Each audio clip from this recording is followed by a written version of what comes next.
அப்புறம் இந்த நிகழ்வை பார்த்தீங்கன்னா எல்லாரும் அமைதியாக இருந்தீங்க. இதேமாரி இன்னும் ஒரு அரை மணி நேரம் மட்டும் ஒரு நிகழ்வு இருக்குது. அது என்னன்னா தியானம். இப்போ நம்மளோட பேச்சு ஒருத்தவங்க கேட்கணும், இதுக்கெல்லாம் எது முக்கியம்னா நம்மளோட தியானங்கிறது ரொம்ப முக்கியம். அதையும் தாண்டி இப்போ நம்ம ஒரு கோயிலுக்கு போகிறோம், ஒரு அபிஷேகம் பண்ணுறோம், ஏதாச்சும் ஒன்று செய்கிறோம் அப்படின்னா நம்மளாட்டி கம்மியான பொருளை வச்சு தான் நம்மளாட்டி என்ன பண்ண முடியும், அபிஷேகம் பண்ண முடியும். அந்த இதில் இப்போ திருப்பதிக்கெலாம் பார்த்தீங்கன்னா வெளிநாட்டிலேருந்துலாம் என்ன பண்ணுறோம், நம்ம வேறு வேறு பொருட்கள்லாம் வர வைக்கிறோம். அதை நம்மளாட்டி வர வைக்க முடியல. அதெல்லாம் நம்ம எப்படி செய்கிறது, அந்த தியானம் எப்படி, அது நம்ம ஒரு எளிமையான முறையில் எப்படி பண்ணுறதுன்ட்டு பெருமண்டல அமைப்பாளர் ராஜகோபாலன் இந்த தியான கிளாஸை வழிநடத்துவார். உங்களுக்கெல்லாம் ஒரு மகிழ்ச்சியான செய்தி. இப்படி மேடையில் பேசுகிற இந்த நிகழ்ச்சி என்னோட நிறைவு பெறுது. இதுக்கு மேலே பேசுகிறதுக்கு ஆள் கிடையாது. இது மகிழ்ச்சியான செய்தியா இல்லையா? மகிழ்ச்சியான செய்தினா கை தூக்குங்க. எல்லாம் தூக்குறீங்க, ரொம்ப சந்தோஷம். எல்லாரும் ஆவலாக எதிர்பார்த்துட்டு இருக்கிற இந்த நிறைவு நிகழ்ச்சியில் அரை மணி நேரம் எடுத்துக்கலான் இருக்கிறேன். நீங்கள்லாம் கை தூக்குறத பார்த்தா 5 நிமிஷத்தில் முடிச்சிடணும் போல இருக்கு. இருந்தாலும் நாம் காலையிலேருந்து நிறைய விஷயங்களை கேட்டோம், உணர்ந்தோம், அனுபவித்தோம். ஆனால் நமக்கு எல்லாருக்குமே பொதுவாக ஒரு வருத்தம் உண்டு. என்ன தெரியுமா? பகவானுக்கு நாமளே நம்ம கையால் அபிஷேகம் செஞ்சால் எப்படி இருக்கும், நெய்வேத்தியம் பண்ணால் எப்படி இருக்கும், அலங்காரம் பண்ணால் எப்படி இருக்கும், இந்த எண்ணம் நம்ம ஒவ்வொரு மனசுலையும் இருக்கா இல்லையா? மனசில் இருந்தால் போதுமா? அதை செய்ய போனால் செலவு எவ்வளோ ஆகும்? இப்போ உதாரணத்துக்கு ஒரு வேல் இருக்குது, அந்த வேலுக்கு அபிஷேகம் பண்ண சொன்னால் செலவு குறைச்ச. திருப்பதி வெங்கடாஜலபதிக்கு பண்ணணும்னா எவ்வளோ ஆகும்? கற்பனை பண்ணி பாருங்கள். பல கோடி ரூபா இருந்தால் தான் அபிஷேகமாக பண்ண முடியும். எவ்வளவு? பல கோடி வேணும். ஆனால் அப்படியெல்லாம் தேவையில்லை.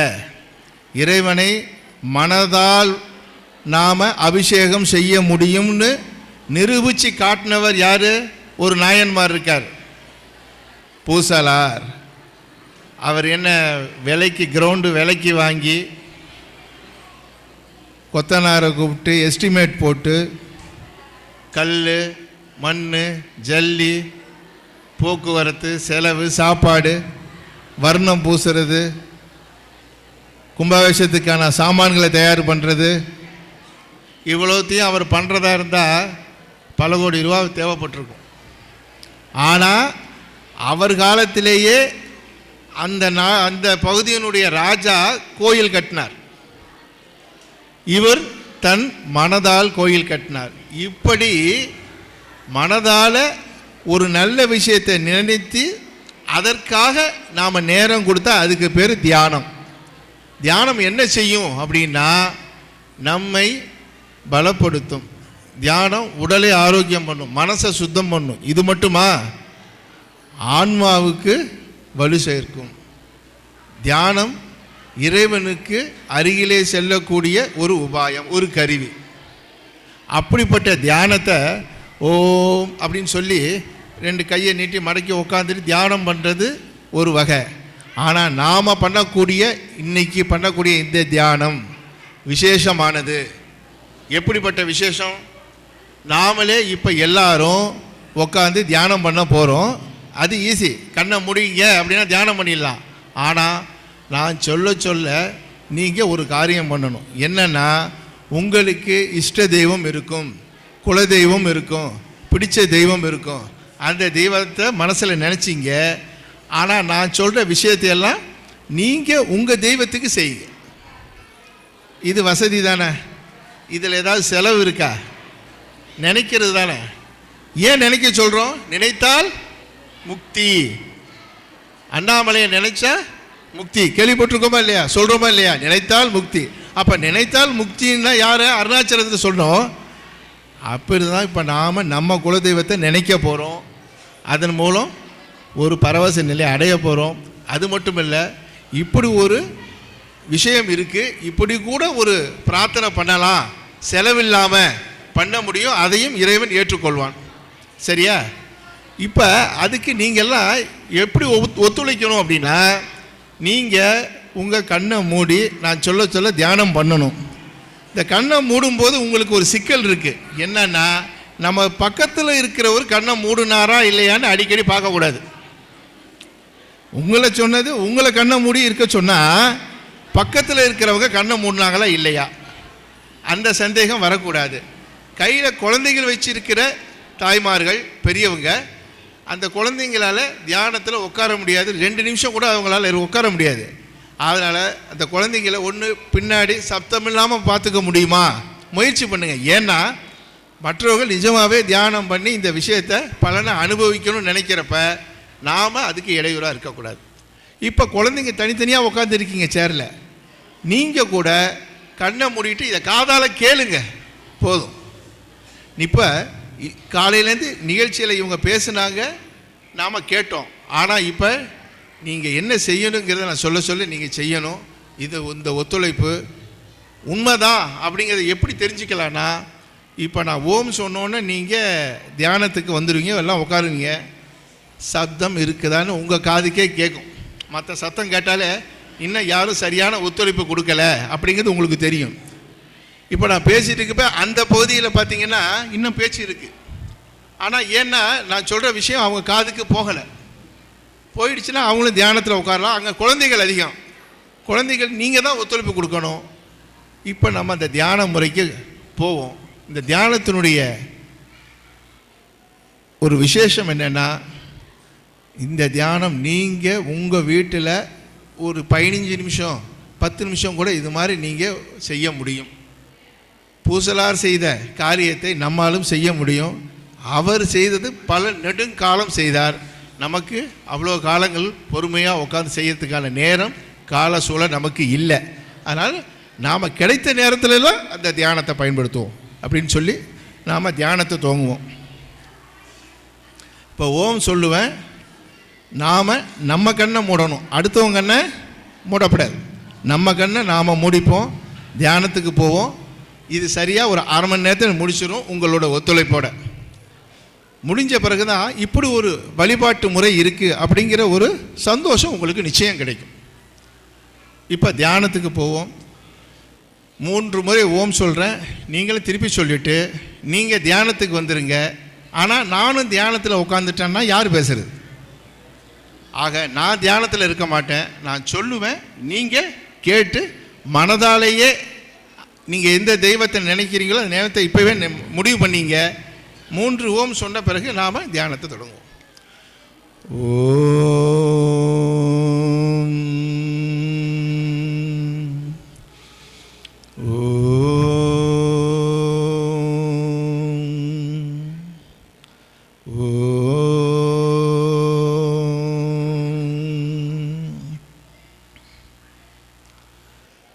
நாம் எல்லாரும் இப்போ தியானத்துக்குள்ளே வந்துட்டோம். இன்னும் ஒரு சில பேர் என்னை பார்த்துக்கிட்டு உட்காந்துருக்கீங்க. இறைவனை பாருங்கள், கண்ணை மூடுங்க. அது ரொம்ப முக்கியமானது. அப்படி உட்கார முடியலையா, நம்மளுடைய நம்ம சமையல் கூடம் இருக்குது, அது பக்கத்தில் நாம் சாப்பிட்ற இடம் இருக்குது, அங்கே கூட நீங்கள் உட்காந்துக்கலாம். ஆனால் உண்மையாக இந்த தியானத்தை பண்ணி அந்த அனுபவத்தை பெறணும்னு நினைக்கிறவங்க மட்டும் அமைதியாக உட்காருங்க, எந்த சப்தமும் இல்லாமல் உங்களை பார்த்துங்க. உங்களுடைய குலதெய்வம், இஷ்ட தெய்வம், எந்த தெய்வத்தையோ நீங்கள் விரும்புகிற தெய்வத்தை இப்போ மனசில் நினச்சிங்க. நினச்சிக்கிறது மட்டும் இல்லை, நான் சொல்ல சொல்ல அந்த விஷயங்களெல்லாம் நீங்கள் அன்போடும் உண்மையோடும் பக்தியோடும் நீங்கள் அதை செய்யணும். தயவுசெய்து என்ன பார்க்காதீங்க. இந்த கூட்டத்தினுடைய நோக்கமே உங்களை நீங்கள் பார்க்கணுங்கிறதுக்காக தான் இந்த ஏற்பாடு. அதனால் என்ன நீங்கள் பார்க்க வேண்டிய அவசியம் இல்லை, காதால் கேட்டால் போதும். ரொம்ப சந்தோஷம். இப்போ நாம் கோயிலுக்குள்ளே போகிறோம். அவங்கவுங்க தெய்வத்தை நினச்சிங்க. கோயிலுக்குள்ளே போயிட்டா உடனே நாம் நம்மளுடைய இறைவனை நேரடியாக சந்திக்க முடியாது. முதல்ல ஆலயத்துக்குள் நுழைஞ்சு ஆலயத்தை தூய்மைப்படுத்துகிறோம். முதல்ல ஆலயத்தை சுத்தம் செய்கிறோம், சுத்தமாக வச்சுக்கிறோம். அபிஷேகம் பண்ண போகிறோம். அதுக்கான பாதைகளை கூட நாம் சுத்தம் செய்து வச்சுக்கணும். ஏன்னா அபிஷேக தண்ணீர் கோவிலில் பிரதான இடங்களில் கண்ட இடங்களில் தெளிக்கக்கூடாது. அதனால் நாம் அந்த பாதையெல்லாம் கூட சுத்தம் பண்ணி வச்சுக்கிறோம். மகா மண்டபம், அர்த்த மண்டபம், கர்ப்பகிரகம், இந்த மூணையும் சுத்தம் பண்ணி வச்சிட்டோம். இப்போ சுத்தம் செய்கிறதுனுடைய நோக்கம் என்ன ஆகும்னா, நாம் சுத்தம் பண்ணுறோம் அப்படின்னு இப்போ மனசாலேயே கோயிலை சுத்தம் பண்ணும்பொழுது நம்ம மனசில் இருக்கக்கூடிய அழுக்கு, நமக்கு இருக்கிற கோபம், நமக்கு இருக்கிற பொறாமை, வன்மம், இந்த மாதிரி குப்பைகளும் சேர்ந்து வெளியேறிடும். இந்த மாதிரியான எண்ணங்கள் கூட சேர்ந்து வெளியேறிடும். அதனால தான் கோயிலை சுத்தம் செய் அப்படின்னு நம்ம சொல்லிகிட்ருக்கோம். அதன்படி இப்போ நம்ம கோயிலை சுத்தம் பண்ணிட்டோம். கோயிலை சுத்தம் பண்ணோன்னே அடுத்து கோயிலில் நல்ல தண்ணியை விட்டு நல்லா அலசி எடுக்கிறோம். சுத்தமாக கோயிலை கூட்டணும். இப்போ நீர் விட்டு அலசி எடுக்கிறோம். அர்த்த மண்டபம், மகா மண்டபம், கர்ப்பகிரகம் வரைக்கும் எல்லாத்தையும் சுத்தம் பண்ணிட்டோம். ரொம்ப நல்லா தூய்மையாக இருக்குது. நமக்கே இவ்வளோ நல்லா பண்ணியிருக்கோமேங்கிற ஒரு சந்தோஷம் வேறு நமக்கு ஏற்படுது. அந்த அளவுக்கு நாம் நல்லா பண்ணியிருக்கிறோம். அடுத்து கூட்டியாச்சு, சுத்தம் பண்ணியாச்சு, கழுவியாச்சு. இப்போ அடுத்து என்னென்னா மாக்கோலம் போடுறோம். எங்கெங்கே? கொடிமரத்துக்கு முன்னாடி, அப்புறம் மகா மண்டபத்தில், அர்த்த மண்டபத்தில், மூணுலேயும் மாக்கோலம் போடுறோம். கலரான கோலம், பல வடிவங்களில் போடுறோம். புள்ளி வச்ச கோலம், பல டிசைனில் கோலம், இப்படியெல்லாம் நாம் போடுறோம். இதை நம்ம போடுறதுனுடைய நோக்கம், அந்த புள்ளி வச்ச கோலத்தில் பல வளைவுகளை செய்து நாம் அந்த முடிப்போம். எங்கே ஆரம்பித்து அந்த புள்ளி கோலத்தில் முடிக்கிறோம் அப்படிங்கிறப்ப எடுத்த காரியத்தில் எத்தனை வளைவுகள், எத்தனை நெளிவு சுழிகள் இருந்தாலும் அந்த காரியத்தை நான் முடிப்பேன் அப்படிங்கிறதுக்கு தான் கோலம். ஆக அந்த கோலத்தை கூட அந்த அர்த்த மண்டபத்தில் பண்ணுறோம். அதுக்கு வண்ணங்கள் இடுறோம். பல வண்ணங்களை நாம் செய்கிறோம். இப்போ வண்ணங்களெல்லாம் செய்யும் பொழுது நமக்கே பிரமிப்பாக இருக்குது, ஆச்சரியமாக இருக்குது. இவ்வளோ பெரிய கோலம் நம்ம வீட்டில் போட முடியாது, ஆனால் இங்கே போட முடியுது. ரொம்ப சந்தோஷம். அதுக்கான மாவு வாங்கி மாக்கோலம், நீர் விட்டு மாக்கோலம் போடுறது, இப்படி பல வகையில் போட்டு பார்த்துட்டோம். 3 மண்டபங்களையும் போட்டு ரொம்ப நல்லா இருக்குது. உங்கள் மனசுக்கு ரொம்ப சந்தோஷத்தை கொடுக்குது. இப்படி கோலம் போட்டு முடித்தாச்சு. அடுத்து என்ன பண்ணுறோம்? கோலம் போட்ட கையோட அடுத்து தோரணம் கட்டுறோம். இப்போ கூட நாம் மண்டபத்துக்குள்ளே வரப்போ பார்த்தா சைட்லலாம் தோரணம் கட்டியிருந்தாங்க. அது மாதிரி மாக்கோலம், இந்த மா இலையை வைத்து தோரணம், இலை தோரணம் மட்டும் இல்லை, மற்ற வகை வகையான பூக்களை வைத்து தோரணம், இப்படி அழகாக பண்ணக்கூடிய ஒரு மனசை உருவாக்கி நாமளே பூவெல்லாம் பின்னி மாவில தோரணம்லாம் கட்டி அதை மண்டபங்களில், அர்த்த மண்டபம், மகா மண்டபம், இப்படியெல்லாம் எல்லா பகுதிகள்லேயும் கட்டி ரொம்ப அழகாக அந்த பகுதியவே மாற்றிட்டோம். இப்போ கோலம் போட்டது மட்டும் இல்லாமல் தோரணங்கள்லாம் கட்டி ரொம்ப அற்புதமாக மாற்றிட்டோம். இடத்த பார்க்கும்போது நமக்கே ஆச்சரியமாக இருக்குது, இவ்வளோ அழகாக பண்ணிட்டோம். இப்போ 3 விஷயம் முடிஞ்சிருச்சு. இப்போ 4ஆவது விஷயம் என்ன பண்ண போகிறோம்? தீபம் ஏற்றுறோம். தீபம் எதில் ஏற்றுறோம்? பசு நெய்யில் ஏற்றுறோம். இப்போ வாங்கி கொடுக்குற பாக்கெட் எண்ணெயெல்லாம் கிடையாது, பசு நெய்யை வாங்கி தீபம் ஏற்றுறோம். தீபம் எப்படி ஏற்றுறோம்? ஒன்றும் சாதாரண விஷயம் இல்லை. தீபம் ஏற்றுனா வீட்டில் விளக்கில் எண்ணெய் ஊற்றி ஏற்றிடுவோம். ஆனால் இப்போ நாம் யோசிக்கிறது மிகப்பெரிய அபிஷேகம், சுவாமிக்கு நமக்கு பிரியமான சுவாமிக்கு நாம் நிறைய விஷயங்கள் செய்ய போகிறோம். அப்போ பசு நெய்யில் தீபம் ஏற்றுறோம். அந்த தீபத்தினுடைய ஏற்பாடு எப்படி இருக்கணும்னா, எந்த சுவாமிக்கு நாம் இப்போ அபிஷேகம் அலங்காரம் செய்ய போகிறோமோ அந்த சுவாமிக்கு பின்னாடி கண்ணாடியில் பிரபைன்னு இருக்கும். பின்னாடி பார்த்தா ஒரு விளக்கு தான் ஏற்றுவோம், அது 10 விளக்கா 15 விளக்கா பின்னாடி தெரியும் கண்ணாடியில். அந்த கண்ணாடி விளக்கில் தீபம் ஏற்றுறோம். அப்படி ஏற்றும்போது நமக்கு ஒரு விஷயம் புலப்படும். அந்த ஒரு தீபம் பல கண்ணாடியில் தெரியும் பொழுது இறைவன் ஒருவராக இருந்தாலும் அவன் பலவாறாக தெரிகிறான் அப்படிங்கிற, பல தீபங்களாகவும் தெரிகிறாங்கிற அந்த சூட்சமும் நமக்கு விளங்கும். அப்படி அந்த மாதிரி பின்பக்கம் சுவாமியினுடைய விக்கிரகத்தினுடைய கர்ப்ப கிரகத்தில் இருக்கக்கூடிய சுவாமியின் பின்பக்கம் அந்த தீபத்தை ஏற்றிட்டோம். அப்புறம் சுவாமிக்கு முன்னாடி இடது வலது 2 பக்கமும் சர விளக்குன்னு சொல்லி விளக்கு இருக்கும். அது 5, 7ன்னு இருக்கும், 2 பக்கமும் இருக்கும். அந்த 2 பக்கமும் இருக்கிற தீபத்தை நெய் ஊற்றி விளக்கேற்றுறோம். 7 தீபம், இந்த பக்கம் 7 தீபம் பிரகாசமாக இருக்குது. இப்போ சுவாமி ரொம்ப நல்லா தெரிகிறார்.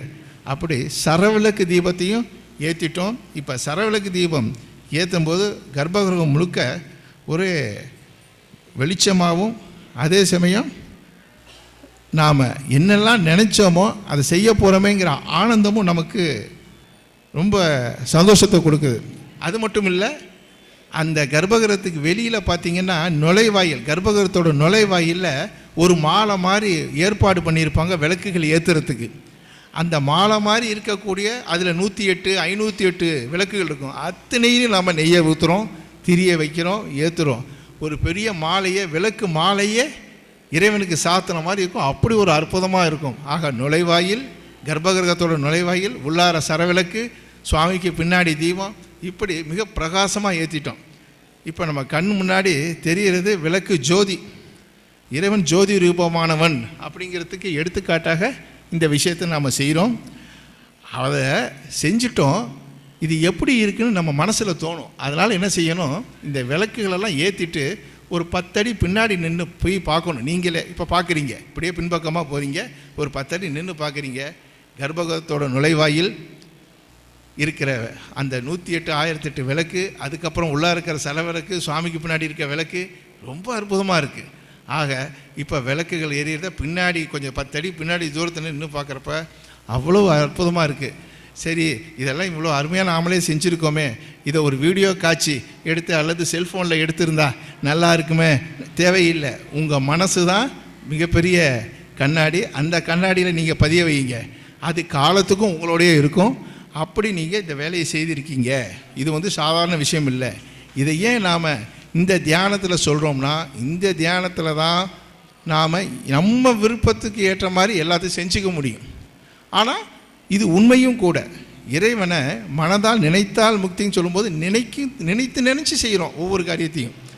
அப்புறமா இப்போ சுவாமிக்கிட்ட வந்துட்டோம். சுவாமிக்கு இப்போ நாம் அபிஷேகம் பண்ணுறதுக்கு தயாராகிட்டோம். இப்போ சுவாமிக்கு அபிஷேகம் பண்ண போகிறோம்னா நாம் மனதால் அபிஷேகம் பண்ண போகிறோம். நல்லா மனசில் வச்சிங்க, மனதால் அபிஷேகம் பண்ண போகிறோங்கிறப்ப நாம் என்ன செய்யணும், எதுலேயும் குறைச்சலாக செய்கிறது. நமக்கு தேவைன்னா 2 முழம் 3 முழம், சுவாமிக்கு போகும்போது 1 முழம் வாங்கிட்டு போகிறது, இப்படி இல்லை. இது மனசால் செய்கிறதுங்கிறனால தாராளமாக செய்கிற அந்த மனசை ஏற்படுத்திங்க. எந்த குறையும் இருக்கக்கூடாது. நாம் சுவாமிக்கு இப்போ மேலே ஏற்கனவே வஸ்திரம் இருக்கும். நீங்கள் எந்த சுவாமியை வழிபட்டாலும் அதுக்கு வஸ்திரம்னா துணி வச்சுருப்பாங்க. அந்த துணியை களையணும். அந்த துணியை எடுத்து போட்டு அது பழைய துணி, புது துணி சாத்தணும். அப்படிங்கிறத பழைய துணியை எடுத்து வச்சுருவோம். எடுக்கும்போதும் சரி, சுவாமி மேலே கை படும்போதும் சரி, நம்ம கையில் நகங்கள் இருக்கக்கூடாது. நகம் இல்லாமல், நகமெல்லாம் நாம் சுத்தம் பண்ணி, நகமே சுத்தமாக இல்லாமல் நம்ம கைகளால் அந்த துணிகளை எடுக்கணும். ஏன் அப்படின்னா, நாம் விக்கிரகம் அது கல் அப்படிலாம் நினைக்கக்கூடாது. அது மகா சக்தி வாய்ந்த, நம்மை விட அற்புதமான சக்தி வாய்ந்த ஒரு உருவம். அந்த உருவத்தை நாம் போய் தொடுறோம் அப்படின்னா நம்மளால் ஒரு கீறலோ அழுக்கோ பற்றக்கூடாதுங்கிற எண்ணத்தோடு நாம் அந்த பழைய துணிகளை எடுக்கிறோம். அடுத்து நல்ல சுத்தமான தண்ணி அண்டாவில் சேமித்து வச்சுருக்கணும். அந்த அண்டாவில் இருக்க தண்ணியை எடுத்து முதல்ல விடணும். அந்த அண்டாவில் இருக்க தண்ணியை முதல்ல எடுத்து சுவாமிக்கு நாம் ஊற்றணும். ஊற்றும்போது எப்படி ஊற்றணும், சொம்பில் வாரி வாரி மேலே இறைக்கக்கூடாது. இடது கையில் சொம்பு இருந்தால் வலது கையில் ஊற்றி கொஞ்சம் கொஞ்சமாக ஊற்றணும். ஊற்றி கழுவி சுத்தம் பண்ணணும்.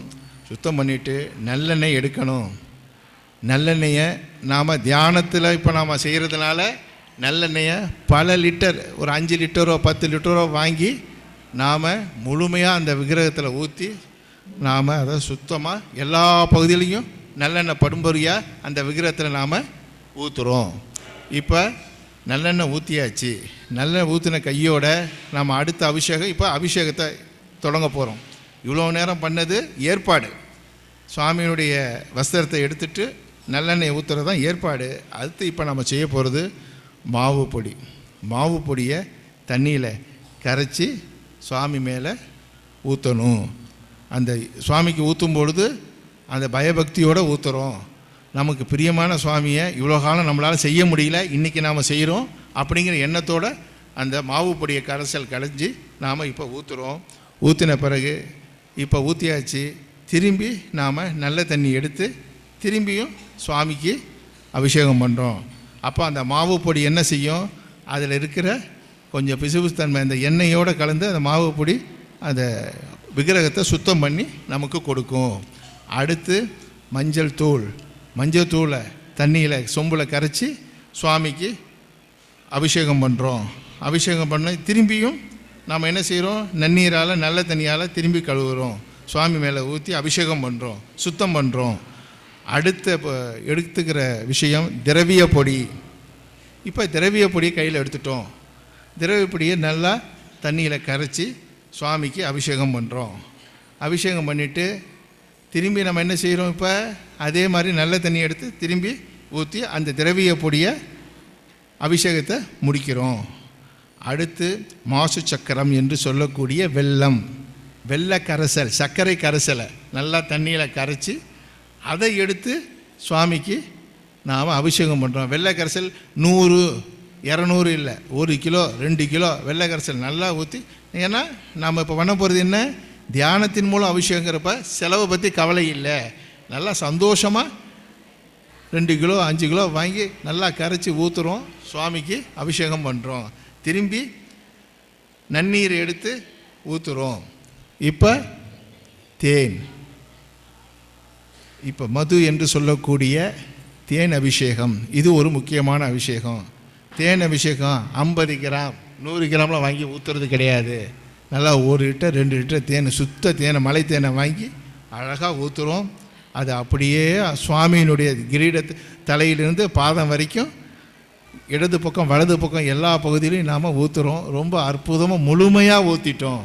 தேன் நாம் தலைக்கும் முகத்துக்கு மட்டும் ஊற்றலை, முழு விக்கிரகத்துக்கும் தேனை ஊற்றுறோம். ஏன்னா நம்மக்கிட்ட 2-3 லிட்டர் தேன் இருக்குது. ஏன்னா நம்ம தியானத்தில் ஊற்றும் போது கூட நாம் சந்தோஷமாக நிறையா ஊற்றுறதா நாம் முடிவு பண்ணி தேனை ஊற்றணும். இப்போ தேனை ஊற்றிட்டோம். தேனை ஊற்றிட்டு திரும்பி தண்ணீரால் அபிஷேகம் பண்ணக்கூடாது, தேனை அப்படியே இருக்கட்டும்.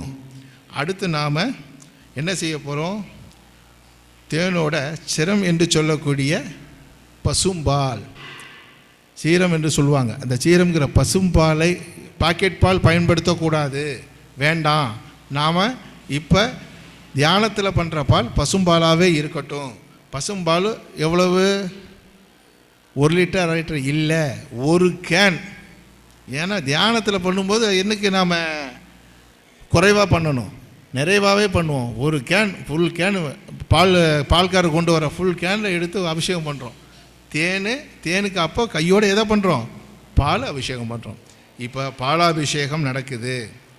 இப்போ பாலாபிஷேகம் நாம் அந்த காட்சியை மனதால் நினைக்கும் பொழுது அந்த நேரத்தில் என்ன செய்வாங்கன்னா, பாலாபிஷேகம் காமிச்ச உடனே ஒரு சில இடங்களில் தீபாதனை காட்டுற பழக்கம் உண்டு. ஒரு தீபாதனை காட்டிக்கிறோம். அதுக்கப்புறம் இதில் ஒரு முக்கியமான விஷயமும் இருக்குது. இந்த பால் அபிஷேகம் என்ன மாதிரி பலனை கொடுக்கும்னா, மன தூய்மையை உண்டாக்கும். பால் வெண்மை எதை காட்டுக்குதுன்னா, நமக்கு மனசில் இருக்க அழுக்க போக்கி மன தூய்மையை உருவாக்கக்கூடியது பாலாபிஷேகம். நல்லா தாராளமாக ஊற்றி நாம் பாலாபிஷேகம் பண்ணணும், மனம் குளிர வைக்கணும். அது நமக்கு சந்தோஷத்தை ஏற்படுத்தும். இப்போ மீண்டும் நல்ல தண்ணியால் திரும்பி அபிஷேகம் பண்ணணும். பண்ணி முடிச்சுட்டு அடுத்த அபிஷேகம் பஞ்சாமிர்தம். பஞ்சாமிர்தம்னா வாழை, தேன், பேரிச்சை, பழ வகைகள் இதெல்லாம் கலந்து, வெல்லம் கலந்து, நாம் கல்கண்டு கூட சில பேர் கலந்துப்பாங்க, ஆப்பிள் கூட சேர்த்துப்பாங்க. கலந்து நாம் பஞ்சாமிர்தம் எவ்வளவு கிலோ கணக்கில் எல்லாமே 1 கிலோ, வாழைப்பழம் 2 கிலோ, தேன் 1 லிட்டரு, பேரிச்சம்பழம் 3 கிலோ, பழங்கள் ஒவ்வொன்றும் 4 கிலோ போட்டு பெரிய பஞ்சாங்கலத்தில் அப்படியே சுவாமியை பஞ்சாமிர்தத்தாலே நினைக்கிறோம். ஆனால் அதில் என்ன செய்யணும், அந்த பஞ்சாமிர்தத்தை பிரசாதமாக நம்ம கொடுக்கணும்னு நம்ம யோசிக்கிறதுனால அந்த அபிஷேகம் நடக்கிற சுவாமியினுடைய பாதத்துக்கு கீழே ஒரு பாத்திரத்தை வச்சுடுறோம். அந்த அபிஷேகம் பண்ண அந்த பஞ்சாமிர்தம் பாத்திரத்தை விழும். அதை நாம் பிரசாதமாக எடுத்து தனியாக வச்சுக்கணும் மக்களுக்கு கொடுக்கறதுக்காக. இப்போ பேரிச்சம்பழம் வாழைப்பழம்லாம் போட்டு அழகாக பஞ்சாமிர்த அபிஷேகம் பண்ணியாச்சு. பஞ்சாமிர்த அபிஷேகம் பண்ண பிறகு திரும்பி நாம் நன்னீரால் திரும்பி சுவாமியை சுத்தம் செய்து திரும்பி நாம் எலுமிச்சம்பழத்தை அறுத்து, எவ்வளோ பழம், 1 பழம் 2 பழம் இல்லை, 108 எலுமிச்சம்பழத்தை எடுத்து அறுத்து புழிகிறோம். புழிகிறப்ப விதை வரும். எலுமிச்சம்பழத்தில் விதை உண்டு. விதையோட சுவாமிக்கு அபிஷேகம் பண்ணக்கூடாது. அதனால் நம்ம என்ன செய்கிறோம், பிழிஞ்சு எடுத்து அதை வடிகட்டி அந்த வடிகட்டின எலுமிச்ச சாறை எடுத்து சுவாமிக்கு அபிஷேகம் பண்ணுறோம். அப்படி எலுமிச்சம்பழம் அபிஷேகம் பண்ணி முடித்த பிறகு திரும்பி என்ன பண்ணுறோம், இப்போ நன்னீரால் திரும்பி சுத்தம் பண்ணுறோம். நன்னீரால் சுத்தம் பண்ணிட்டு அடுத்து நாரத பழம் என்று சொல்லக்கூடிய நார்த்தம்பழத்தை பிழிஞ்சு விதையை நீக்கி அதே போல் நார்த்தம்பழத்தாலையும் அபிஷேகம் பண்ணுறோம். 108 நார்த்தம்பழம் கட் பண்ணி ரொம்ப பெரிய அண்டாவில் தண்ணியை போட்டு கலக்கி ரொம்ப அழகாக சொம்பு எடுத்து சுவாமிக்கு ஊற்றி அபிஷேகம் சந்தோஷமாக பண்ணுறோம். அதுக்கு அடுத்தது நாம் பண்ணக்கூடிய அபிஷேகம் தயிர், தத்து என்று சொல்லக்கூடிய தயிர். இந்த தயிர் என்ன செய்யும், இந்த தயிர் அபிஷேகம் தான் ரொம்ப ஒரு முக்கியமான அபிஷேகம். ஏன்னா இதுவரைக்கும் பண்ண அபிஷேகத்தில் என்ன ஆகியிருக்கும்னா, சுவாமியினுடைய திருமேனியில் பல வகையான பல ரசங்கள்லேருந்து எல்லாமே ஒட்டிகிட்டு இருக்கும். அதையெல்லாம் போக்கக்கூடிய சக்தி தயிருக்கு உண்டு. தயிர் அபிஷேகம் பண்ணி சுவாமியினுடைய தேகம் முழுக்க நாம் மெதுவாக தொடச்சி எடுத்து அந்த அபிஷேகத்தில் இருக்க தயிரெல்லாம் உடம்பு திருமேனி முழுக்க படுற மாதிரி நாம் செய்யணும். செய்துட்டு அதுக்கு அப்புறமா நாம் என்ன செய்யணும், நன்னீர் கொண்டு அதை நாம் சுத்தம் செய்யணும். நன்னீர் கொண்டு நாம் சுத்தம் செய்யும் பொழுது அந்த சுவாமி மேலே இருக்கக்கூடிய அந்த பிசுபிசுப்பு தன்மை, திருமேனி மேலே இருக்க தன்மை எல்லாம் போய் சுத்தமாகிடும். இப்போ அபிஷேகம் கிட்டத்தட்ட முடியக்கூடிய இடத்துல இருக்குது. இப்போ என்ன செய்யணும்னா, அடுத்து நாம் சுவாமிக்கு நன்னீர் செய்து முடித்தாச்சு. இப்போ இளநீர் எடுத்து அபிஷேகம் செய்ய போகிறோம். 1 இளநீ 2 இளநீனா விலை கொடுத்து வாங்கணும். இப்போ நாம் தியானத்தில் இருக்கோம். தைரியமாக 10 இளநீ எடுத்து ஒவ்வொரு இளநியாக எடுத்து சுவாமி மேலே ஊற்றுறோம். தலையிலேருந்து பாதம் வரைக்கும் ஒவ்வொரு இளநியாக எடுத்து ஊற்றும் பொழுது சுவாமி குளிர்ச்சி அடைகிறார். சுவாமியினுடைய குளிர்ச்சி என்ன பண்ணும், லோகக்ஷேமம்னு பேர். இறைவன் சந்தோஷப்படும் பொழுது இறைவனை வணங்குற நாம மட்டும் இல்லை, நம்மளை சுற்றி இருக்கிறவங்க, நம்ம ஊர் மக்கள் எல்லாரும் நல்லா இருக்கும் பொருட்டு சுவாமியினுடைய அனுகிரகம் நமக்கு கிடைக்கும். ஆக இளநீர் அபிஷேகம் நமக்கு லோகக்ஷேமத்தை உண்டாக்கும். அதுக்கப்புறம் திரும்பி நாம் நல்ல தண்ணி மூலமாக திரும்பி நன்னீரை எடுத்து நாம் சுத்தம் செய்ய வேண்டும். இப்போ நன்னீரை எடுத்து சுத்தம் செய்த பிறகு அடுத்து சந்தன அபிஷேகம். சுவாமிக்கு சந்தன அபிஷேகம் அப்படிங்கிறப்ப வெறும் சந்தனத்தை மட்டும் தண்ணியில் கெட்டியாக கரைக்கக்கூடாது. சுவாமிக்கு சந்தனம் அபிஷேகம் கொடுக்க போகிறோம். என்ன சேர்த்துக்கணும், பன்னீரையும் சேர்த்து கலக்கணும். தண்ணீர் மட்டும் இல்லை, பன்னீர் தான் அதில் பிரதானமாக இருக்கணும். பன்னீரில் சந்தனத்தை கரைச்சி சுவாமி மேலே நாம் ஊற்றும்போது சுவாமியினுடைய திருமேனி முழுதும் என்ன நறுமணம் வீசும், பன்னீருடன் கலந்து. இதை பார்க்கும்பொழுது நமக்கு ஒரு ஆச்சரியம். ஏன்னா நம்ம கெட்டியாக அதை கரைக்கணும். ஏன் கெட்டியாக கரைக்கணும்னா, இந்த சந்தனமும் பன்னீரும் கரைந்த அபிஷேகத்தை ஊற்றும்போது சுவாமியின் திருமேனியை அந்த சந்தனம் அப்படியே பிடிச்சிக்கும். பிடித்த பிறகு நாம் என்ன செய்யணும்னா, சுவாமியினுடைய கண்கள் இருக்கு இல்லையா, கண்கள் 2ஐயும் நம்ம அது மெருதுவாக தொடச்சிடணும். வாயை தொடச்சிடணும். தொடச்சிட்டு சுவாமிக்கு திலகமிடணும். சுவாமிக்கு பொட்டு வச்சுட்டு சுவாமிக்கு என்ன செய்யணும், மேலே பூ சாத்தணும். கிரீடத்தின் மேலே பூ சாத்திட்டு நாம் ஒரு மாலையையும் போட்டுட்டு வெத்தலை பாக்கு தட்டில் வச்சு நாம் ஒரு சாம்பிராணி காட்டணும். ஏன் இந்த சந்தன அபிஷேகத்தை மட்டும் விசேஷம், ஏன்னா நறுமணம் கூடிய இந்த விசேஷம் என்னென்னா சாம்பிராணி காட்டிட்டு தீபம் ஏற்றணும். தீபத்தை 3 முறை கீழிருந்து மேலாக, நல்லா கேட்டுங்க, சந்தன அபிஷேகத்தில் சுவாமிக்கு திலகமிட்டு பூ சாத்தி என்ன செய்யணும், தீபம் காட்டணும். 3 முறை காட்டிட்டா நாம் செய்த முக்கியமான விஷயத்தில் நாம் நிறைவுக்கிட்ட வந்துட்டோம். தீபம் காய்ச்சின பிறகு நன்னீர் ஊற்றி திரும்பி நல்ல தண்ணி ஊற்றி அபிஷேகத்தை நாம் முடிக்கிறோம். இப்போ அபிஷேகம் முடிஞ்சது. அபிஷேகம் முடிஞ்சிருச்சிங்களா, நீங்கள் அடுத்து நாம் என்ன செய்ய போகிறோங்கிறதையும் சொல்கிறேன். அபிஷேகம் முடிஞ்சிருச்சுன்னா அடுத்து நாம் அலங்காரத்துக்கு போக போகிறோம். இப்போ அபிஷேகம் முடிஞ்சிருச்சு, அப்படியே நாம் அலங்காரத்துக்கு போகணும்னா போக முடியாது. நன்னீர் போட்டு சுத்தம் செய்து சுவாமிக்கு அந்த கர்ப்ப கிரகத்தில் இருக்கிற எல்லா பகுதியும் நல்ல தண்ணியால் சுத்தமாக கழுவி, எப்படி நீ ஆரம்பத்தில் அபிஷேகத்துக்கு முன்னாடி எப்படியெல்லாம் நம்ம சுத்தமாக வச்சுருந்தோமோ அது மாதிரி சுத்தமிட்டு அந்த பகுதியை தூய்மையாக இருக்கணும். அந்த அளவுக்கு நாம் ஏற்பாடு பண்ணணும். இப்போ பன்னீர் அபிஷேகத்தோடு முடிஞ்சுது. இதுக்கு அப்புறமா என்ன செய்யணும்னா நாம் சுவாமியை துணியை எடுத்து ஒத்து எடுக்கணும். மேலே இருக்கிற நீரை ஒற்றி எடுத்து விட்டு புது வஸ்திரம் சாத்தணும். இப்போ புது துணியை எடுத்து நாம் வணங்குற தெய்வத்துக்கு, அது ஆண் தெய்வமாக இருந்தால் பஞ்சகச்சம் துண்டு எல்லாம் வச்சு கட்டணும்.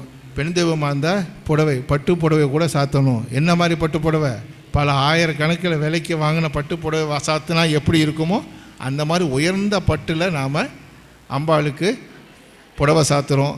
சுவாமியாக இருந்தால் வஸ்திரம் சாஸ்திரம், துணி சாத்துறோம். இப்படி நம்ம மனதில் ரொம்ப அற்புதமாக இந்த விஷயத்தை கொண்டு போயிட்டுருக்குறோம். இப்போ அடுத்து என்ன செய்ய போகிறோம், சுவாமி சைவமாக இருந்தால் திருநீர் சாத்துறோம், வைணவமாக இருந்தால் திருமண் சாத்துறோம், அம்பாளுக்கு திலகம் விடுறோம். ஆக இப்போ வஸ்திரம் சாத்தி திலகம் விட்டாச்சு. அடுத்து சுவாமிக்கு நாம் பூநூல் சாத்த வேண்டும். பூநூல் சாத்தி நாம் என்ன செய்யணும், சுவாமிக்கு பூநூலை சாத்தி அடுத்து நாம் செய்ய வேண்டிய முக்கியமான விஷயம், பூநூலுக்கு அப்புறமா நாம் கவனிக்க வேண்டிய முக்கியமான விஷயம் என்னென்னா அலங்காரம். இப்போ முதல்ல அபிஷேகம், அபிஷேகத்துக்கு அப்புறம் சுவாமிக்கு நாம் என்ன செய்தோம், வஸ்திரம் சாத்தினோம், பூநூல் சாத்தினோம், அம்பாலாக இருந்தால் புடவை சாத்தினோம். இப்போ நாம் அவங்களுக்கு அலங்காரம் பண்ண போகிறோம். இப்போ அலங்காரத்துக்கு வந்துட்டோம். அலங்காரம் பண்ணும் பொழுது இப்போ நாம் நல்லா கவனிச்சிங்க, நாம் காசு கொடுத்து பண்ணலை, தியானத்தில் அலங்காரம் பண்ணுறோம். எந்த குறையும் இல்லாமல் நாம் எந்த அளவுக்கு அதிகமான அதிகமான பெரிய விஷயங்கள் எல்லாம் நாம் அலங்காரமாக பண்ணி பார்த்துடணும். ஏன்னா இந்த வாய்ப்பை விட்டால் நாம் திரும்பி உட்காந்து நாம் தியானம் பண்ண போகிறதில்ல. தியானம் பண்ணுறதா வீட்டில் ஒரு 10 நிமிஷம் பண்ணுவோம். ஆனால் இப்போ நாம் பண்ண போகிற அலங்காரம் ரொம்ப அற்புதமான அலங்காரம். என்னென்னா சுவாமிக்கு கிரீடம் சாத்துறோம், வைர கிரீடம், வைர மோதிரம் சாத்துறோம், வைர அட்டிகை போடுறோம். பெண் தெய்வமாக இருந்தால் ஒட்டியானம், வைர ஒட்டியானம்.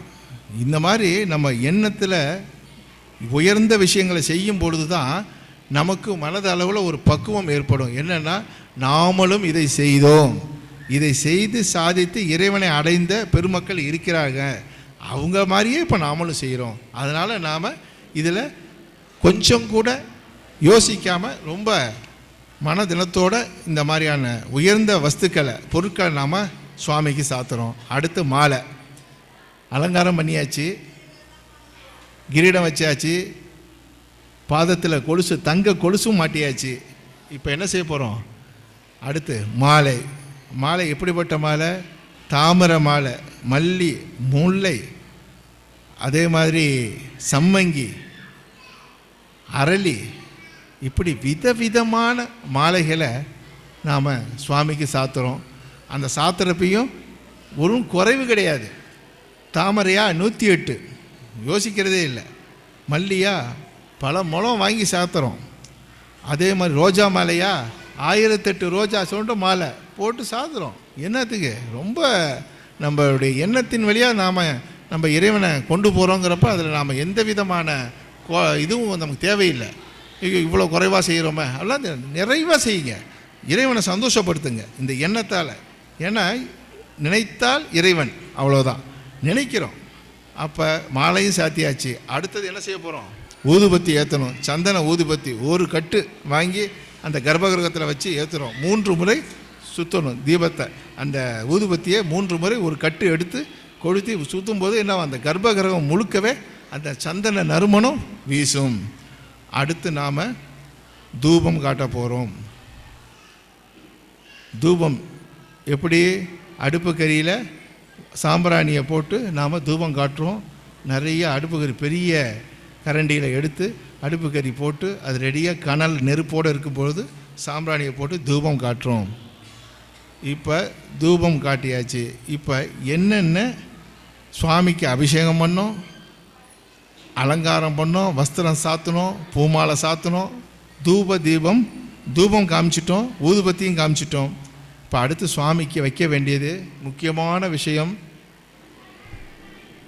நெய்வேத்தியம். அதாவது இறைவனுக்கு நம்ம படையல் சொல்லக்கூடிய அந்த விஷயத்துக்கு இப்போ வரோம். இறைவனுக்கு என்னென்னலாம் ஆகாரங்கள், என்னென்ன உணவு வைக்க போகிறோம், அதுலேயும் நாம் கொஞ்சம் கூட சளைச்சவங்க இல்லை. அதுலேயும் பெரிய அளவில் சிந்தனையோடு நாம் செய்ய போகிறோம். எப்படி? தலைவாழையில் ஒரு பெரிய வாழை எடுத்து அனைத்து வகையான காய்கறிகள், என்னென்ன பீட்ரூட்டு, காரம், உருளைக்கிழங்கு, கத்திரி, பொரியல், அவியல் எல்லாம் வைக்கிறோம். சுவாமி வச்சு ரொம்ப அவர் ஒரு பக்கம் சந்தோஷம், ஒரு பக்கம் இப்படி இருக்கார், ரொம்ப சந்தோஷமாக இருக்கார். இப்போ அடுத்து என்ன செய்ய போகிறோம்? காய்கறி வச்சாச்சு. அடுத்து சாதம், பருப்பு நெய் சாதம் வச்சிட்டோம். எப்படி வைக்கிறோம்? பருப்பையும் சாதத்தில் பருப்பை நெய்யை கலந்து உருண்டை பிடிச்சி, சின்ன உருண்டை இல்லை, நல்ல திருப்பதி லட்டு மாதிரி பிடிச்சி வைக்கிறோம். வச்சுட்டு அடுத்து சாம்பார் சாதம் எடுக்கணும் அப்படின்னா கையை கழுவிட்டு தான் அடுத்த சாதத்தை தொடணும். கையை கழுவிட்டு திரும்பி சாம்பார் சாதம் வைக்கிறோம். ஒரு உருண்டை, மோர் குழம்பு சாதம், ரசம் சாதம், கெட்டி தயிர், அதுலேயும் சாதம் போட்டு அதில் ஒரு பெரிய கையளவில் எடுத்து வைக்கிறோம். இப்படி சாத வகையாக வச்சுட்டோம். நமக்கு பார்த்தோன்னே நமக்கு மனசுக்கு இது போதாதே சுவாமிக்கு அப்படின்னு இப்போ என்ன பண்ணுறோம்? அக்கார வடிசல் ஸ்வீட்டு வைப்போம் அப்படின்ட்டு. அக்கார வடிசல் எவ்வளோ? ஒரு அண்டா, ஒன்றும் சின்னதாக இல்லை, ஒரு தட்டுலலாம் வைக்கல, ஒரு அண்டா அக்கார வடிசல். புளியோதரை ஒரு அண்டா, எள்ளு சாதம் 10 கிலோ எள்ளு சாதம், சுண்டல் ஒரு அண்டா, சக்கரை பொங்கல் ஒரு அண்டா. ஏன் இப்படி நம்ம செய்கிறோம்? மனதால் செய்யும் பொழுது குறைவாக நினைக்கக்கூடாது. எண்ணம் உயர்வாக இருக்கணும், செயல் உயர்ந்துடும். ஆக நம்ம நினைக்கும் போதே உயர்வாக நினைக்கணும். அப்படிங்கும்போது சுவாமிக்கு நல்லா செய்யணும். ஆக எல்லாமே உணவு முறைகள் பார்த்திங்கன்னா பல அண்டா பல விஷயங்கள் செய்துட்டோம். பழங்கள் எல்லாம் ஒவ்வொரு கூடை, எதுவும் அரை கிலோ 1/4 கிலோலாம் கிடையாது. ஒரு கூடை ஆப்பிள், ஒரு கூடை மாதுளை, ஒரு கூடை திராட்சை, ஒரு கூடை கொய்யா. ஏன்? சுவாமியை திருப்திப்படுத்துகிறோம். சுவாமிக்கு ஆகாரமாக எண்ணத்தால் செய்யும் பொழுதும் இறைவனுக்கு அதே பலன்தான். நீங்கள் நேரடியாக செய்தால் என்ன பலனோ அதே பலனை இப்போ உங்களுக்கு கொடுப்பான். இது நீங்கள் செய்ய போனால் செலவு எங்கேயோ போகும். ஆனால் மனதால் செய்யும் பொழுது இறைவன் உங்களை அன்பால் அரவணைப்பான். அவன் எண்ணத்தில் தான் இறைவன் இருக்கிறாங்கிறதுக்காக தான் நாம் இவ்வளவு விஷயத்தை உங்களுக்கு நாம் சொல்லிகிட்டு இருக்கிறோம். ஆக இப்படி பழங்களை வச்சாச்சு. அடுத்து நாம் என்ன செய்யணும்? நெய்வேத்தியம் வச்சாச்சு, சாதம் வச்சாச்சு, பழங்கள் வச்சாச்சு. இப்போ நீர் விட்டு சுவாமிக்கு அந்த ஆகாரத்தை ஏற்றுங்கோ அப்படின்னு சொல்லணும். நீர் விட்டு கையில் 3 முறை கரண்டியால் நீர் விட்டு சுவாமிக்கு இதை சமர்ப்பணம் பண்ணுறோம். எதை? இந்த நெய்வேத்தியத்தை. எல்லோரும் மனசால் இவ்வளோ விஷயம் செஞ்சிட்டோம். அபிஷேகத்துலேருந்து அலங்காரத்துலேருந்து ஆரம்பித்து நெய்வேத்தியம் வரைக்கும் வந்தாச்சு. இதெல்லாம் நாம் என்ன செஞ்சோம்? தீபம்லாம் காமிச்சு இப்போ அதை சுவாமிக்கு சமர்ப்பணம் பண்ணுறோம். நீர் விட்டு 3 முறை சுற்றம் செய்து அப்போ நாம் மந்திரம் சொல்லணும். ஓம் பிராணாய ஸ்வாகா, நீர் விடணும். ஓம் அபானாய ஸ்வாகா, ஓம் வியானாய ஸ்வாகா, ஓம் சதானாய ஸ்வாகா, ஓம் சமானாய ஸ்வாகா, ஓம் பரபிரம்மனே நமஹ அப்படின்னு 6 முறை சொல்லி முடிச்சுட்டு இப்போ தான் நாம் தீபம் ஏற்றணும். இதெல்லாம் சுவாமிக்கு சமர்ப்பணம் பண்ணியாச்சு, எல்லா வகையிலையும் சமர்ப்பணம் பண்ணிட்டோம். இப்போ தீபம் ஏற்றுறப்ப தான் நமக்கு ரொம்ப சந்தோஷமான விஷயமே இருக்குது. இதெல்லாம் நாம் நினச்சதை செஞ்சிட்டோம். இப்போ தீபம் ஏற்றுறப்ப நாம் பல முறை கோயிலில் தீபம் ஏற்றுனதை பார்த்தோம். ஆனால் இப்போ நாம் செய்ய போகிறோம். எப்படி அப்படின்னா, முதல்ல அடுக்கு தீபம். அடுக்கு தீபம் என்ன? முதல்ல கீழே 20, 15, 10, 8, 5, 4, 3, 1 இப்படி அடுக்கு தீபம் எழுதும். இந்த அடுக்கு தீபத்தை நெய்யில் திரி வச்சு பசு நெய்யில் ஊற்றி அற்புதமாக இந்த தீபத்தை ஏற்றி சுவாமிக்கு 3 முறை கீழிருந்து மேலாக 3 முறை காட்டுறோம். அப்போ மணி ஒலிக்கிறது, ஆலயம் நம்ம சப்தம் ஒலிக்குது, மணி ஒலிக்குது, நாம் தீபம் காட்டுறோம். இப்போ எவ்வளோ அற்புதமாக இருக்குது. முதல்ல அடுக்கு தீபம், அடுத்தது பஞ்ச தீபம், 5 விளக்கு ஏற்றக்கூடிய தீபத்தை இப்போ காட்டுறோம் சுவாமிக்கு. நம்ம வழிபடுற சுவாமிக்கு தீபத்தை காட்டுறோம். இப்போ என்ன ஆச்சு? 3 முறை மேலிருந்து கீழாக நாம் பஞ்ச தீபத்தை காமிச்சிட்டு அடுத்து ஏக தீபம் இப்போ நம்ம பார்க்குறோம். இந்த ஏக தீபம் பார்க்கும்பொழுது ஒரு தீபத்தை ஏற்றி சுவாமிக்கு அதே போல் 3 முறை. இப்போ தீபம் நாம் காமிச்சாச்சு. அதோட முடிஞ்சிருமா அப்படின்னா நாம் முடியாது. ஒரு சின்ன விஷயம் இருக்குது. தீபம் காமிச்ச கையோட சுவாமிக்கு சில சோடச உபச்சாரம்னு சொல்லக்கூடிய சில விஷயங்களை செய்கிறோம். வேல் மாதிரி ஒரு பித்தளையிலோ அல்லது தங்கத்திலோ இருக்கும். அந்த வேல் மாதிரி இருக்கக்கூடிய கண்ணாடி போன்ற அந்த பாவனைக்காக, அந்த முகத்தை சுவாமியே பார்க்கணுங்கிறதுக்காக அந்த வேல் மாதிரி இருக்கக்கூடிய அந்த அடையாளத்தை சுவாமிக்கு காட்டுறோம். அது தங்கத்தாலையும் காட்டலாம், வெண்கலத்தாலையும் காட்டலாம், பித்தளையாலையும் காட்டலாம். இப்படி காமிக்கும் பொழுது சுவாமியினுடைய முகம் அதில் படுறதா நாம் நினச்சிக்கணும். வேலை காமிச்சாச்சு. அடுத்து குடை, சத்திரம் என்று சொல்லக்கூடிய குடை. அந்த குடையை எடுத்து சுவாமிக்கு மேலையும் கீழேயுமா காட்டுறோம். குடையை காமிச்சாச்சு. அடுத்து விசிறி. என்ன மாதிரி விசிறி? தங்க விசிறி. சுவாமிக்கு தங்க விசிறியால் நாம், ஏன்னா அவர் தீபாவளிலாம் முடிஞ்சு நாம் விசிறியால் உபசாரம் பண்ணுறோம். நல்லா சாப்பிட்டீங்களா, சந்தோஷமாக இருக்கீங்களான்னு நாம் விசிறி காட்டுறோம். சரி, அது போதாதுன்னு மயில் தொகையால் இப்போ நம்ம விசிறோம். மயில் தொகையால் கூட சுவாமிக்கு விசிறோம். அது மட்டுமா? அது பத்தாதுன்னு அடுத்து என்ன செய்கிறோம்? வெண்சாமரம் வீசுகிறோம். வெண்சாமரத்தால் இறைவனுக்கு மேலிருந்து கீழே ரொம்ப அழகாக நாம் விசிறோம். இப்படி நாம் இந்த முடித்த பிறகு மீண்டும் ஒரு முறை என்ன செய்கிறோம்னா, இந்த சோடச உபச்சாரம்லாம் உனக்கு பண்ணிட்டேன், திரும்பி ஒரு முறை நான் தீபம் காட்டிக்கிறேன்னு சொல்லி ஒரு பஞ்ச தீபத்தை எடுத்து திரும்பி சுவாமிக்கு காமிட்டு அந்த பஞ்ச தீபத்தை தான் நாம் மற்றவங்க எடுத்து என்ன செய்யணும்? தொட்டு கும்புறத்துக்கு நாம் கொண்டு வந்து எல்லார்ட்டையும் கொடுக்குறோம். எல்லாம் தொட்டு கும்பிடுவாங்க. இப்போ இந்த விஷயம் முடிஞ்சுது. கிட்டத்தட்ட நிறைவுக்கு வந்துட்டோம். ஆனால் ஒரு விஷயத்தை நாம் இப்போ கண்கூட நாம் செஞ்சது சரிதானா நாமளே பார்க்கணும் இல்லையா? எப்படி பார்க்கணும்? மனக்கண்ணால் பார்க்கணும். இப்போ மனக்கண்ணால் தான் நீங்கள் எல்லாம் பண்ணிக்கிட்டு இருக்கீங்க. அந்த மனக்கண்ணாலே பாருங்கள். பாதத்திலிருந்து தலை வரை, தலையிலிருந்து உச்சி முதல் பாதம் வரை, பாதம் முதல் தொடங்கி உச்சி வரை அப்படின்னு சொல்லக்கூடிய பாதாதி கேசம், கேசாதி பாதம் பார்க்குறோம். பாதத்தை இப்போ பார்க்குறோம். கலியுகம், இப்போ நாம் கலியுகத்தில் இந்த தியானத்தை பண்ணிகிட்ருக்கோம். கலியுகத்தில் பாதத்தை பார்த்தா மோட்சம், கணுக்கால பார்த்தா பல நன்மைகள் உண்டாகும், முழங்கால், இறைவனுடைய முழங்கால் பார்த்தா வெற்றி கிடைக்கும், தொடைப்பகுதி திருத்தொடை நமக்கு தைரியத்தை கொடுக்கும். அடுத்து நாம் நாபி கமலம் நமக்கு நன்மைகளை உண்டாக்கும். மார்பு என்ன செய்யும்? மார்பு நமக்கு தூய உள்ளத்தை கொடுக்கும். அடுத்து அபயஹஸ்தம் என்று சொல்லக்கூடிய வலது கை, அது நமக்கு எதிரிகளிலிருந்து நம்மை காப்பாற்றும். எதிரிகள் இருந்தால் அதை காப்பாற்றினா தான் இறைவனுடைய வலது கையில் கை அப்படி வச்சு அபயஹஸ்தம், கை மேல் நோக்கி இருக்கும், அது நம்மளை பாதுகாக்கும். அப்படியே பார்க்கணும். அது திருவாய், சுவாமியினுடைய திருவாய் பார்க்குறோம். அது என்ன செய்யும்? சுவாமியுடைய திருவாயை பார்க்கும்போது சுவாமிக்கான பஜனை மந்திரங்களை நாம் சொல்லிக்கிட்டே இருப்போம். இறைவனுடைய நாமத்தை சொல்லிக்கிட்டே இருக்கணுங்கிறதுக்கு தான் இப்போ திருவாயை பார்க்குறோம். கண்டம், சுவாமியுடைய கழுத்தை பார்க்குறோம். அது என்ன செய்யும்?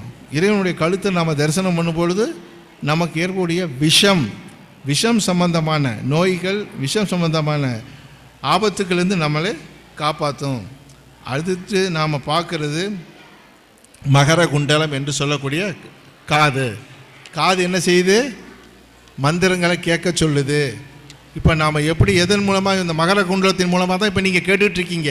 இந்த காதின் மூலமாக தான் இந்த தியானத்தை நீங்கள் கேட்டுட்ருக்கீங்க. ஆக காது செய்த புண்ணியம்.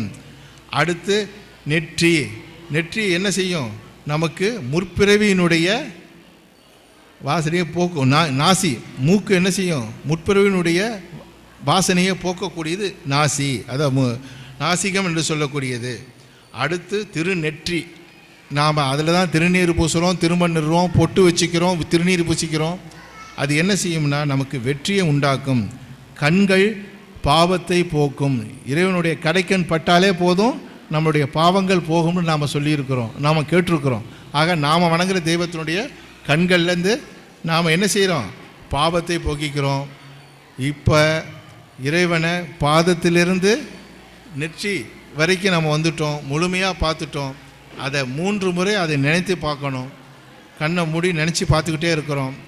இப்போ நாம் 3 முறை அந்த பாதத்திலேருந்து கேசத்தை இப்போ பார்த்துட்டோம். இப்போ நாம் அமர்ந்து 1 நிமிஷம், இப்போ இவ்வளோ நேரம் நீங்கள் தியானம் தான் பண்ணிகிட்ருக்கீங்க. இந்த தியானத்துக்குள்ளார தியானம். இறைவனை நாம் இறைவனுக்குள்ள இறைவன், தியானத்துக்குள் தியானம். எப்படி? இப்போ தியானம் பண்ணிகிட்ருக்குறோம், தியானத்திலே இப்போ முடிக்க போகிறோம். அது எவ்வளோ நிமிஷம்?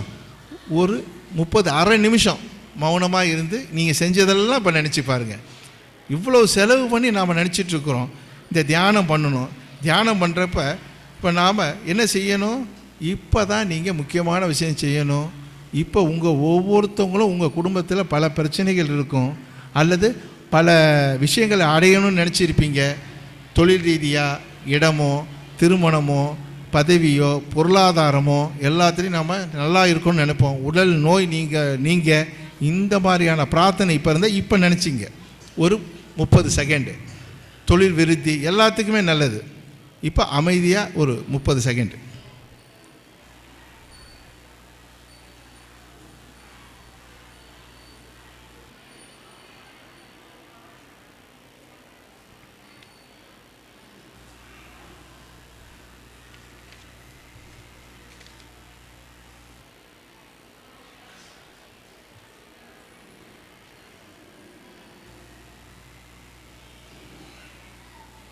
உங்களுடைய பிரார்த்தனையெல்லாம் நீங்கள் வழங்கக்கூடிய உங்கள் குலதெய்வமாகட்டும், இஷ்ட தெய்வமாகட்டும் நிச்சயம் நிறைவேற்றும். ஏன்னா நீங்கள் பல லட்சம், பல கோடி செலவு செய்து இந்த தியானத்தை நீங்கள் பண்ணியிருக்கீங்க. அது உங்கள் தெய்வத்துக்கு நீங்கள் நினச்ச மாதிரியே பண்ணியிருக்கீங்க. நிச்சயம் உங்களுடைய பிரார்த்தனை நடக்கும். இப்போ நாம் 3 முறை ஓம் சொல்லுவேன். சொன்ன உடனே உங்களுடைய 2 கைகளையும் நல்லா தேய்த்து 3 முறை கண்ணில் ஒத்திக்கணும். முதல் முறை சொன்னோடனே கையை தேய்ச்சி சொல்லணும். ஓம். கையை தேய்ச்சி முகத்தை தொட்டுங்க. ஓம் ஓம்.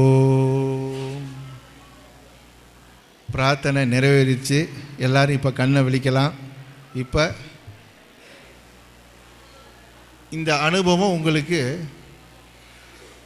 இதுக்கு முன்னாடி நீங்கள் எங்கேயாவது இந்த கூட்டத்தில் பண்ணியிருக்கீங்களா எனக்கு தெரியாது. ஆனால் நீங்கள் ஒவ்வொருத்தவங்களும் உங்கள் வீட்டுக்கு போய் இந்த 3/4 மணி நேரம் தேவையில்லை, ஒரு 1/4 மணி நேரமாவது இந்த மாதிரி உட்காந்து இறைவனை மனதால் தியானிக்கணும்னு சொல்லி நாம் என்னுடைய இந்த அமர்வைத்தோடு நிறைவு செய்துக்கிறேன். இன்னும் ஒரு சில விஷயங்களை சொல்கிறதுக்காக இருக்காங்க. அத்தோடு இந்த நிகழ்ச்சி நிறைவு பெறும். ஓம் குருப்யோ நமக. எல்லாருக்கும் பசி நேரம் வந்துருச்சு, சாப்பிட போனோம் எல்லாருமே. அதனால் ரொம்ப டைம் எடுத்துக்கல, 5 நிமிஷம் தான். இப்போ காலையிலேருந்து 3 விஷயம் பார்த்தோம். 1 நித்திய பூஜை, 2வது பித்ரு பூஜை, 3வது தியானம். சிறப்பாக இருந்ததா? நல்லா இருந்துச்சா? இதுக்கு முன்னால் நம்ம எங்கேயாவது பார்த்துருக்கோமா, கேட்டிருக்கோமா? இது யாராவது இதை மாதிரி நடத்தியிருக்காங்களா? நித்திய பூஜைக்காக யாராவது நடத்தியிருக்காங்களாங்க நம்ம லைஃப்பில் கேள்விப்பட்டிருக்கோமா இதை மாதிரி? அப்போ இதை 350-400 பேர் தான் இதை நம்ம பயனடைஞ்சிருக்கோம். ஆனால் 4 லட்சம் பேர் அடையணுமா, பயன் அடையணுமா? அதுக்கு நாமெல்லாம் என்ன செய்யணும்? நம்ம என்ன செய்யணும்? அதை மட்டும் நம்ம சொல்லிட்டு வேலை முடிஞ்சிருச்சு. நாம் இது 4 லட்சம் பேர் கொண்டு போகிறோம்னாக்கா இங்கே வந்திருக்கிற 350 பேர் என்ன செய்யணும் அதை மட்டும் சொல்லுங்கள்.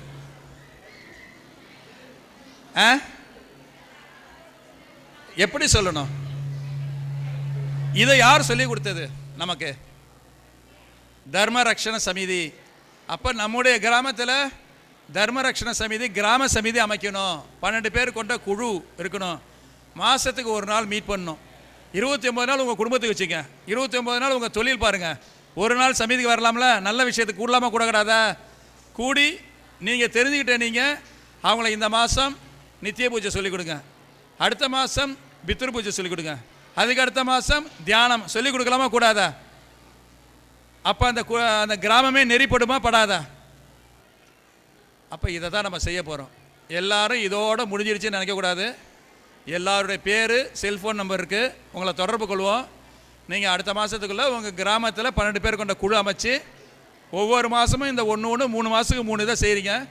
3 மாதம் முடிஞ்சோன்னா இதை விட அற்புதமான இன்னொன்று உயர்ந்த உன்னதமான விஷயம் உங்களுக்கு கொடுக்க போகிறேன். இது இப்படியே முடிச்சுமா இல்லை 3 மாதத்துக்கு ஒரு தடவை நம்ம இப்படி கூடலாமா? நல்ல விஷயத்தை கேட்கறதுக்கு கூடலாமா? இதை விட நல்ல நல்ல விஷயம் மகான்கள் சொன்னால் 1000 விஷயம் இருக்குது.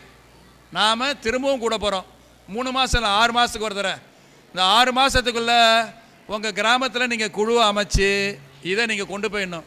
ஓகேவா? இப்போ சொன்னதெல்லாம் எளிமையாக இருந்ததா? இதை நாளையிலேருந்து நாங்கள் எல்லாம் கடைப்பிடிப்போன்னு சொல்கிறவங்க கை உயர்த்துங்க. பாதி பேர் தான் கை உயர்த்துறீங்க, பாக்கி பாதி பேர் செய்ய மாட்டேன்னுக்கிறீங்களா? நாளையிலேருந்து நம்ம நாளையிலேருந்து நாம் இதை கடைப்பிடிப்போம். எளிமையாக இருக்குது இந்த விஷயம். நித்திய பூஜை, தியானம், பித்ரு பூஜை. அவங்க எல்லாரும் கை தூக்குங்க, நல்லா கை தூக்குங்க. Okay, very good. அடுத்த மாதத்துலேருந்து நாம் கிராமத்தில் இதை சொல்லிக் கொடுக்க போகிறோம். கை தூக்குங்க. ஓகே, வெரி குட், சந்தோஷம். இதை தான் எதிர்பார்த்தோம். இப்போ இது முடிஞ்சிருச்சு. இதுக்கப்புறம் ஒரு திருப்பதி பிரகடனம் ஒன்று, சமர்ப்பண மந்திரம், அதோட முடிஞ்சுது. ரொம்ப சந்தோஷம், நன்றி.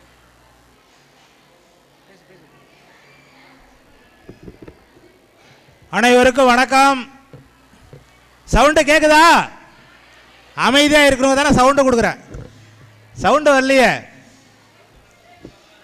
அமைதி அமைதி. நம்ம இப்போ உணவுக்கு போக போகிறோம். அதுக்கு முன்னாடி ஒரு திருப்பதி பிரகடனம் அப்படிங்கிறது என்னென்னா, நம்ம சாமிஜி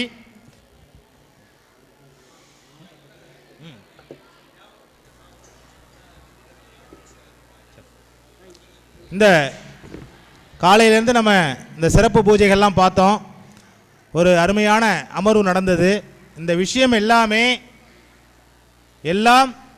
நம்மளுடைய தர்ம ரக்ஷண சமிதியினுடைய தாய் அமைப்பான இந்து தர்ம ஞானம் அப்படிங்கிற ஒரு கோர்ஸ் இருக்குது.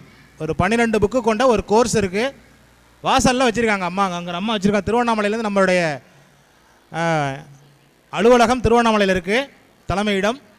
அந்த புக்ஸ் அங்கே இருக்குது. இதில் தான் இந்த விஷயம் எல்லாமே இருக்குது. காலைல நம்ம ஐயா விக்னேஷ் ஐயா பேசினதுலேருந்து இப்போ லாஸ்ட் அமர்வு சாமிகள் நான் பேசுகிறேன் அத்தனையும் அந்த புத்தகத்தில் இருக்குது. அந்த புத்தகத்தை நாம் அனைவரும் சேர்ந்து படிக்கணும். அது 1 வருஷ கோர்ஸ். அதில் சேர்ந்து படித்தோம்னா அது நம்முடைய 12 புக்கு இருக்கும். 13வது புக்கில் கேள்வி பதில் இருக்கும். அதை எழுதி அனுப்பினோம்னா நமக்கு ஒரு சான்றிதழ் கிடைக்கும். நம்ம சாமிஜி கையெழுத்திட்ட ஒரு சான்றிதழ் கிடைக்கும். அது நம்ம அந்த கோர்ஸ் இருக்குது. அந்த கோர்ஸுக்கு நீங்கள் இப்போ சேரலைன்னா கூட கையில் பணம் இல்லாமல் கூட இருக்கலாம். ஆனால் அதை நீங்கள் புக் பண்ணிட்டு போயிட்டீங்கன்னா திரும்ப உங்களுக்கு ஃபோன் பண்ணி அவங்க சொல்லுவாங்க. அப்போ உங்கள்கிட்ட எப்போ பணம் இருக்கோ நீங்கள் அப்போ ஜிபே பண்ணிவிட்டு அந்த புக்ஸ் உங்களுக்கு 12 புக்கு உங்களுக்கு வீட்டுக்கு வரும். 13 புக்கும். அந்த புக்ஸோட போஸ்டல் சார்ஜ் தான். அது ஒரிஜினல் சார்ஜ் 3250 ரூபா வரும். அந்த 13 புக்கோடைய விலை 3250 ரூபாய். ஆனால் பார்த்தா அதுக்கு வெறும் 800 ரூபாய் தான் அதனுடைய கட்டணம். அது நம்ம போஸ்டல் சார்ஜுக்காக தான். அது சரியா? இப்போது நம்முடைய மண்டல குழு, மாவட்ட குழு ஒரு ஃபோட்டோ எடுக்கணும். மாவட்ட பொறுப்பாளர்கள் உடனடியாக மேலே வரவும். மாவட்ட பொறுப்பாளர்கள் காதில் உழுவுதா? மாவட்ட பொறுப்பாளர்கள் மேலே வரவும்னு சொல்லிகிட்டு இருக்கோம். ஐயா மாவட்ட அமைப்பாளர் மேலே வாங்க. மாவட்ட பொதுச் செயலாளர் வாங்க. மாவட்ட தலைவர் வாங்க. தலைவர் வந்துட்டாங்க. மாவட்ட பொதுச் செயலாளர் ஐயா அன்பழகன் ஐயா மேடைக்கு வாங்க. சேத்தியாத்தோப்பு ஒன்றிய மாவட்ட செயலாளர் மேடைக்கு வாங்க. ஸ்ரீமுஷ்ணம் மாவட்ட செயலாளர் மேடைக்கு வாங்க. குமாராட்சி மாவட்ட செயலாளர் மேடைக்கு வாங்க. கீரப்பாளையம் மாவட்ட செயலாளர் மேடைக்கு வாங்க.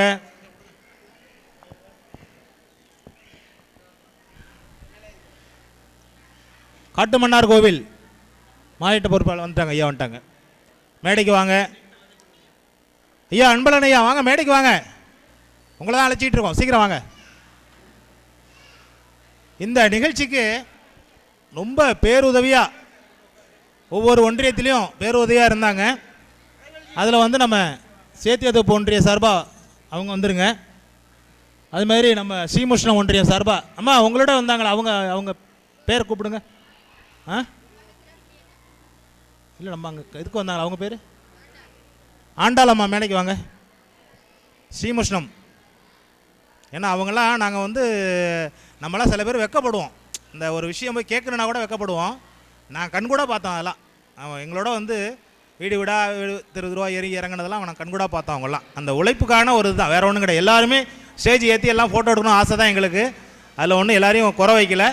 இருந்தாலும் ஆமாம், உணவு முடிஞ்சு ஒவ்வொரு ஒன்றியம் சார்பாக எல்லோரும் ஃபோட்டோ எடுக்கணும். பொறுப்பாளர்களோட உணவு முடிஞ்சிட்டு ஒவ்வொரு ஒன்றியம் சார்பாக அங்கே ஃபோட்டோ எடுக்கணும். எல்லோரும் வந்து நீங்கள் எல்லாம் ஃபோட்டோ எடுத்து தான் போகணும். ஏன்னா ஞாபகார்த்தமாக ஒரு ஆல்பம் போட்டு வைப்போம், உங்களுக்கு அந்த ஃபோட்டோ அனுப்பிவிடுவோம். அதனால் இப்போ வந்து இந்த ஃபோட்டோஸ் முடிஞ்சு இந்த உறுதிமொழி முடிஞ்சோடனே கோபூஜை இருக்குது. அது நான் சொல்லுவேன் மெத்தடு, அந்த மெத்தடு படி ஒரு செட்டை கோபூஜைக்கு போகணும், கோபூஜை பார்க்கணும். ஏன்னா நம்ம இன்றைக்கி காலையிலேருந்து திருவிளக்கு பூஜையிலேருந்து ஆரம்பித்து கோபூஜை எவ்வளோ ஒரு முக்கியமானதுன்னு எல்லாம் தெரியும். இன்றைக்கி அதை கோபூஜை பற்றி ஐயா பேசினாங்க. அதனால் எல்லோரும் கோபூஜை பண்ணிட்டு தான் வீட்டுக்கு போகணும். அதனால் ஒரு பகுதியினர் உணவுக்கு போகணும், ஒரு பகுதி கோபூஜை பார்க்கணும். கோபூஜை பார்த்து முடித்தவங்க மறுபடியும் உணவுக்கு போகணும், உணவு முடித்தவங்க மறுபடியும் கோபூஜைக்கு போயிடணும். நம்ம எல்லாருமே கோபூஜை பார்த்துட்டு தான் வீட்டுக்கு போகணும். அதனால் மாவட்ட பொறுப்பாளர் யாரும் விட்டுருக்காங்களா? எங்கள் பயிற்சி பொறுப்பாளர் ஏன் கீழே உட்காந்துருக்காங்க? தனியாக கூப்பிடணுமா அம்மாவை? வாங்க. வேறு யாரையும் விட்டுருக்கீங்களா ஐயா? பார்த்துங்க ஐயா. ஐயா வாங்க. சிதம்பரம் நகரம் வாங்க, நீங்கள் தானே? வாங்க ஐயா. ஐயா வாங்க ஐயா, வாங்க. அம்மா வாங்க. எங்களுக்கு சிதம்பரம் நகரெல்லாம் பெரிய பேருதவி அவங்கெல்லாம். சரி, இப்போ திருப்பதி பிரகடனம் எல்லாரும் சேர்ந்து சொல்லுவோம். நான் சொல்கிறத எல்லாரும் சேர்ந்து சொல்லணும். ஜி சொல்லிட்டு ஃபோட்டோ எடுத்துவோம். இப்போ ஃபோட்டோ எடுத்துலாமா ஜி? உட்காருங்க உட்காருங்க.